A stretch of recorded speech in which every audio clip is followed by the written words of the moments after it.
Phone tapping కేసులో కీలక పరిణామం చోటు చేసుకుంది. నాంపల్లి ఏసీఎంఎం కోర్టులో నిందితులు బెయిల్ పిటిషన్లను విత్డ్రా చేసుకున్నారు.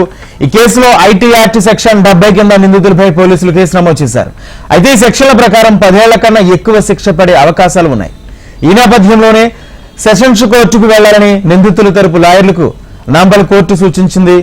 దీంతో ఏసీఎంఎం కోర్టులో వేసిన పిటిషన్లను నిందితులు విత్డ్రా చేసుకున్నారు. రేపు నాంపల్లి సెషన్స్ కోర్టులో ఫ్రెష్ గా బెయిల్ పిటిషన్ దాఖలు చేయనున్నారు.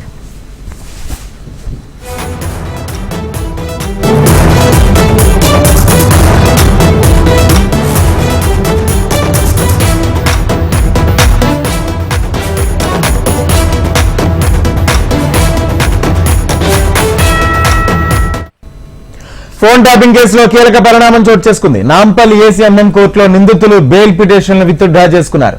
ఈ కేసులో ఐటీ యాక్ట్ సెక్షన్ 70 కింద నిందితులపై పోలీసులు కేసు నమోదు చేశారు.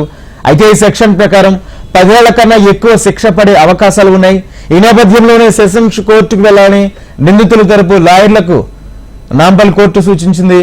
దీంతో ఏసీఎంఎం కోర్టులో వేసిన పిటిషన్లను నిందితులు విత్డ్రా చేసుకున్నారు.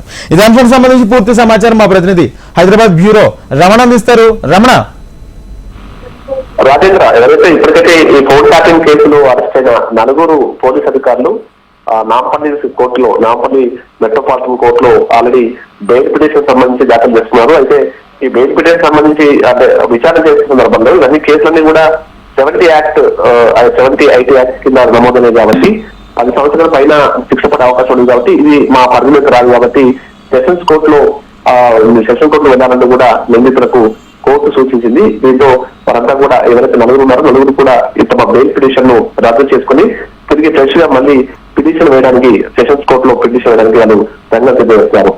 అయితే ఈ 4 నిందితులు కూడా వరుసగా గ్యాప్ ప్రకారం 4 కూడా వేస్తున్నారు బెయిల్ పిటిషన్.